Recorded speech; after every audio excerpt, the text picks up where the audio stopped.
കുഞ്ഞുങ്ങളെ, കുട്ടികളെ ഞാൻ പ്രത്യേകം സ്വാഗതം ചെയ്യുന്നു. കാരണം ഈ കുട്ടികളെ കാണുന്നതിന് ഒരു സവിശേഷ കാരണം കൂടിയുണ്ട്. 4-5 മാസം മുമ്പ് ഇന്ത്യയിലെ എല്ലാ വൈസ് ചാൻസലർമാരെയും ഓൺലൈൻ മീറ്റിംഗിലൂടെ നമ്മുടെ പ്രധാനമന്ത്രി നരേന്ദ്രമോദിജി ഞങ്ങളെല്ലാവരെയും കണ്ടിട്ട് വൈസ് ചാൻസലർമാരോട് പറഞ്ഞു, ഒരു കാര്യം പറഞ്ഞു, നിങ്ങൾ U connect with the youth of the country. നമ്മുടെ നാട്ടിലെ ചെറുപ്പക്കാരുമായി വൈസ് ചാൻസലർമാർ നേരിട്ട് ബന്ധം സ്ഥാപിക്കുക, അവരോട് സംസാരിക്കുക, അവരോട് കാര്യം പറയുക. അവരോട് പറയേണ്ട കാര്യം ഒന്നാണ്, 2047 നമ്മുടെ ഭാരതം വികസിത ഭാരതമാകാൻ പോകുന്നു. ആ നല്ല വാർത്ത നമ്മുടെ കുട്ടികളെ അറിയിക്കുകയാണ്.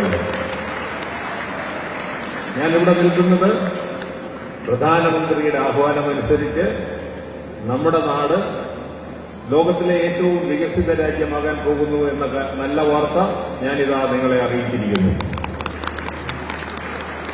അതെങ്ങനെയാണ് ഭാരതം ലോകത്തിലെ വികസിത രാജ്യമാകുന്നത്?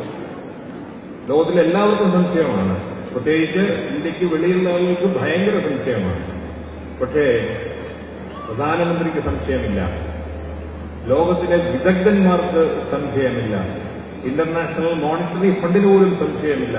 കാരണം ലോകത്തിൽ ഏറ്റവും അധികം ചെറുപ്പക്കാരുള്ള രാജ്യം ഇന്ത്യയാണ്. ഇവിടെ 60% ആളുകൾ ചെറുപ്പക്കാരാണ്. ഈ ഹാളിൽ ഒരു 80% ആളുകൾ ചെറുപ്പക്കാരാണ്. 80 അല്ല, 90% ആളുകൾ ചെറുപ്പക്കാരാണ്. ഏതൊരു രാജ്യവും വികസിക്കുന്നത് ചെറുപ്പക്കാരിലൂടെയാണ്, യുവത്വത്തിലൂടെയാണ്. അത് ഏറ്റവും കൂടുതൽ നമുക്കാണ്. 140 കോടി ജനങ്ങളുടെ 60% എന്നാൽ നിങ്ങളൊന്ന് കണക്കൂട്ടി നോക്കിയ കുട്ടികളെ എത്ര വരും? അത് 75-80 കോടി ആളുകൾ. 80 കോടി ആളുകൾ, അധ്വാനശേഷിയുള്ള ആളുകൾ, ബുദ്ധിയുള്ള ആളുകൾ, കാര്യങ്ങൾ ചെയ്യാൻ കഴിയുന്ന ആളുകൾ. അത് നമ്മുടെ ഏറ്റവും വലിയ ഒരു സ്വത്താണ്. അതാണ് നമ്മുടെ ഏറ്റവും വലിയ സ്വത്ത്. ലോകത്തിലെ ഏറ്റവും സമ്പന്നമായ രാജ്യം ഏതാണ്? അമേരിക്ക അല്ലേ? അവിടെ ആകെ 36 കോടി ജനങ്ങളേ ഉള്ളൂ. ആകെ 36 കോടി ജനങ്ങളേ ഉള്ളൂ. ഇവിടെ അധ്വാനശേഷിയുള്ള 80 കോടി ജനങ്ങളുണ്ട്. ആ ജനങ്ങളോടാണ് പ്രധാനമന്ത്രി പറഞ്ഞത്, നിങ്ങളുടെ കാലം വന്നിരിക്കുന്നു, നിങ്ങൾ ഓരോരുത്തരുടെയും കാലം വന്നിരിക്കുന്നു എന്നുള്ളത്.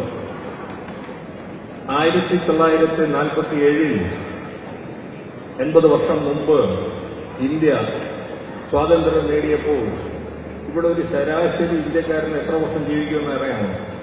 ലൈഫ് എക്സ്പെക്ടൻസി എന്ന് പറയും ഡോക്ടർമാരുടെ ഭാഷയിൽ പറഞ്ഞാൽ 32 വർഷം. ഒരു ശരാശരി ഇന്ത്യക്കാരൻ 32 വർഷമേ ജീവിക്കുള്ളൂ. ഇന്നോ അത് 70 കഴിഞ്ഞു, 75 കഴിഞ്ഞു, അത് 80 എത്താൻ പോവുകയാണ്. ആലോചിച്ചു. അതുപോലെ തന്നെ മറ്റൊരു പ്രധാനപ്പെട്ട ഒരു കണക്ക് ശിശുമരണ നിരക്കെന്ന് പറയും ഡോക്ടർമാരുടെ ഭാഷയിൽ പറഞ്ഞത്. 1000 കുട്ടികൾ ജനിച്ചാൽ അതിൽ എത്ര കുട്ടികൾ 1 വർഷം വരെ ജീവിക്കും? 47 1000 കുട്ടികൾ ജനിച്ചാൽ 250 പേരും മരിച്ചു. പല പല കാരണങ്ങൾ. ഇന്നോ 15-20 ആളുകളെ ദേശീയമായി മരിക്കുന്നുള്ളൂ. ഈ കേരളത്തെ സംബന്ധിച്ചിടത്തോളം അത് 5 പേർ മാത്രമേ മരിക്കുന്നുള്ളൂ എന്നുള്ളതാണ്. അപ്പോ ശിശുമരണ നിരക്ക് വളരെയധികം കുറഞ്ഞു. നമ്മുടെ ലൈഫ് എക്സ്പെക്ടൻസി വളരെയധികം കൂടി. ഇതൊക്കെ കൂടി വരുമ്പം അമേരിക്കയ്ക്ക് തുല്യമാണ്. നമ്മൾ ഈ കാര്യത്തിലൊക്കെ അമേരിക്കയ്ക്ക് തുല്യമാണ്.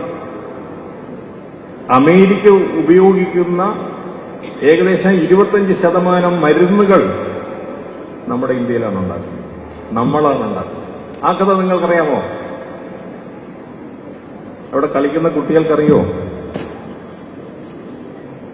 അതുപോലെ പകർച്ചവ്യാധികൾ കൊണ്ട് ഇഷ്ടം പോലെ ആളുകളിലൂടെ മരിക്കുമായിരുന്നു. അപ്പൊ അതിനെതിരായിട്ടാണ് നമ്മൾ കുത്തിവെപ്പെടുത്തുന്നത്. നമ്മുടെ കുട്ടികൾക്കെല്ലാം കുത്തിവെപ്പെടുത്തിട്ടില്ലേ? അമ്മമാർക്കറിയാമല്ലോ, കുത്തിവെപ്പ് എടുത്തിട്ടില്ലേ? അപ്പൊ അന്ന് ഈ കുത്തിവെപ്പിന്റെ മരുന്നൊക്കെ നമ്മൾ പുറത്തുനിന്ന് വരുത്തുമായിരുന്നു. സായിപ്പ് തന്നാൽ നമ്മൾ കുത്തും, സായിപ്പ് തന്നില്ലേ നമുക്ക് കുത്താൻ പറ്റില്ല. ഇന്നോ 60% മരുന്നുകൾ, ലോകത്തിലുള്ള 60% മരുന്ന് നമ്മളാണ് ഉണ്ടാക്കുന്നത്. സായിപ്പിന് കുത്തണമെങ്കിൽ നമ്മൾ കൊടുക്കണം. ആ നാട്ടിലാണ് നമ്മളിവിടെ ഇരിക്കുന്നത്. കോവിഡ് വന്നപ്പോ ലക്ഷക്കണക്കിന് ആളുകൾ അമേരിക്കയിലും മറ്റുമൊക്കെ മരിച്ചു, ഇവിടെ ആളുകൾ മരിച്ചു. പക്ഷേ കോവിഡ് സമയത്ത് വാക്സിൻ നമ്മളെല്ലാവരോടും ചോദിച്ചു, ആരും തന്നില്ല. എന്നാ പിന്നെ നമ്മളങ്ങ് ഉണ്ടാക്കാൻ തീരുമാനിച്ചു. കോവിഡ് സമയത്ത് 250 കോടി ഡോസ് വാക്സിൻ ഉണ്ടാക്കിയത് നമ്മളാണ്. 200 രാജ്യങ്ങൾക്ക് സൗജന്യമായി കൊടുത്തത് നമ്മളാണ്. അത് നമ്മുടെ കരുത്താണ്. നമ്മൾ കൊടുത്ത കോവിഡ് വാക്സിന്റെ കവറിന്റെ പുറത്ത് നമ്മളൊരു ശ്ലോകം അച്ചടിച്ചു വെച്ചിരുന്നു. സൗജന്യമായി കൊടുത്ത വാക്സിൻ. ആ വാക്സിന്റെ പുറത്തടിച്ചത് ഒരു വേദ ശ്ലോകമാണ്. സർവേ സന്ത് നിരാമയ, എല്ലാവരുടെയും രോഗം മാറട്ടെ എന്ന്. എല്ലാവരുടെയും രോഗം മാറട്ടെ എന്ന പ്രാർത്ഥനയോടുകൂടിയാണ് നമ്മൾ ഈ വാക്സിൻ കൊടുത്തത്. രോഗം മാറിയില്ലേ? നമ്മളിപ്പോഴെല്ലാവരും ഇവിടെ ഹാളിൽ വന്ന് ഇരിക്കുന്നില്ലേ? നമ്മളാരും മാസ്ക് കിട്ടുന്നില്ലല്ലോ. അത് നമ്മുടെ കരുത്താണ്. നമ്മളെ കുഞ്ഞുങ്ങളെ സംബന്ധിച്ചിടത്തോളം കൃത്യമായ വിദ്യാഭ്യാസം വേണം. എങ്കിൽ മാത്രമേ ഈ വിദ്യാഭ്യാസത്തിലൂടെ മാത്രമേ രാജ്യത്തിന് കൃത്യമായ രീതിയിൽ വികസിക്കാൻ കഴിയുള്ളൂ. അതുകൊണ്ടാണ് പുതിയ നാഷണൽ എഡ്യൂക്കേഷൻ പോളിസി നടപ്പിലാക്കിയത്. ദേശീയ വിദ്യാഭ്യാസ നയം. നമ്മുടെ എല്ലാ കുട്ടികളും കൃത്യമായി പഠിക്കണം. അത് 3 വയസ്സ് തൊട്ട് കുട്ടികൾ പഠിക്കണം എന്ന് നമ്മുടെ സർക്കാർ, ഭാരത സർക്കാർ പറഞ്ഞിരിക്കുകയാണ്. കാരണം നമ്മുടെ കുഞ്ഞുങ്ങളുടെയൊക്കെ തലച്ചോറ് ഏറ്റവും അധികം വികസിക്കുന്നത് എപ്പോഴാണ്? ജനിക്കുമ്പോൾ തന്നെ അത് വികസിച്ച് തുടങ്ങും. 2 വയസ്സാകുമ്പോൾ തന്നെ തലച്ചോറ് വലുതാകും. പക്ഷേ അതിന്റെ ഏറ്റവും വലിയ വികാസം 3, 4, 5, 6 ആ വർഷങ്ങളിലാണ്. അപ്പൊ ആ വർഷങ്ങളിൽ കുട്ടികളെ മികവാർന്ന സ്കൂളുകളിൽ വിടണം. അപ്പൊ അത് നമ്മൾ വിടാതെ കുട്ടികളെ അങ്ങനെ പഠിപ്പിക്കാതിരുന്നു കഴിഞ്ഞാൽ പിന്നീട് അവനൊരു 25 വയസ്സായിട്ട് അവന്റെ ബുദ്ധിയൊന്നും വികസിക്കില്ല. അത് അവിടെ തീർന്നു. അപ്പൊ അതുകൊണ്ടാണ് പുതിയ വിദ്യാഭ്യാസ നയത്തിൽ ഏറ്റവും പ്രാധാന്യം കൊടുക്കുന്നത് നമ്മൾ ചെറിയ പ്രായത്തിലുള്ള 3 വയസ്സുള്ള പ്രായത്തൊട്ട് കുട്ടികളെ പഠിപ്പിക്കുക എന്നുള്ളതാണ്. അതുപോലെ തന്നെ കുട്ടികൾ എന്ത് പഠിക്കണം? നമ്മുടെ 4 year undergraduate programme FIGP എന്ന് പറയും. അത് കേരളത്തിൽ നടപ്പിലാക്കില്ല എന്നൊക്കെ പലരും പറഞ്ഞ് നടന്നെങ്കിലും അത് ആദ്യമായി നടപ്പിലാക്കിയത് കേരള യൂണിവേഴ്സിറ്റിയാണ്. ഞാനാണ് നടപ്പിലാക്കിയത് ആദ്യമായിട്ട്.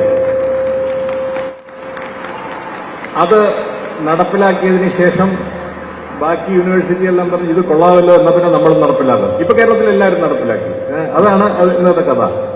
അപ്പൊ അതിൽ നമ്മൾ പറയുന്നത് എന്താണെന്ന് വെച്ചാൽ, നിങ്ങൾക്ക് ഏത് വിഷയവും പഠിക്കാം.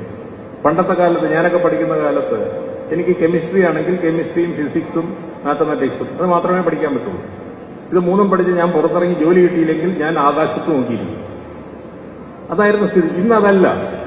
കുട്ടിക്ക് എന്താണ് ഇഷ്ടം അത് പഠിക്കാം. കാരണം നമ്മൾ പുറത്തിറങ്ങുമ്പോൾ എന്ത് ജോലിയാണ് നമ്മുടെ കാത്തിരിക്കുന്നത് നമുക്കാർക്കും അറിയില്ല. കുട്ടി ഫിസിക്സും സംസ്കൃതവും മ്യൂസിക്കും പഠിക്കും. കുട്ടിക്ക് ഇഷ്ടമുള്ളത് പഠിക്കാം. അപ്പൊ എന്ത് പഠിക്കണം എന്ന് തീരുമാനിക്കുന്നത് ആരാ? കുട്ടിയാണ്. അപ്പൊ ഈ കുട്ടികളോട് പറയാണ് ഞാൻ, അമ്മമാര് ചിലപ്പം അതല്ല ഇതല്ല എന്നൊക്കെ പറയും കേട്ടോ. നിങ്ങൾക്ക് വേണ്ടത് എന്താണെന്ന് നിങ്ങൾ തീരുമാനിക്കുക. കാരണം നിങ്ങളാണ് ഭാരത പൗരന്മാർ. നിങ്ങളിലാണ് നമ്മുടെ ഭാരതത്തിന്റെ യശസ് നിൽക്കാൻ പോകുന്നത്. അപ്പൊ അമ്മമാരെന്താണ് ചെയ്യേണ്ടത്? ഈ കുട്ടികൾ അവർക്ക് വേണ്ട സാഹചര്യം ഒരുക്കുക എന്നുള്ളതാണ്.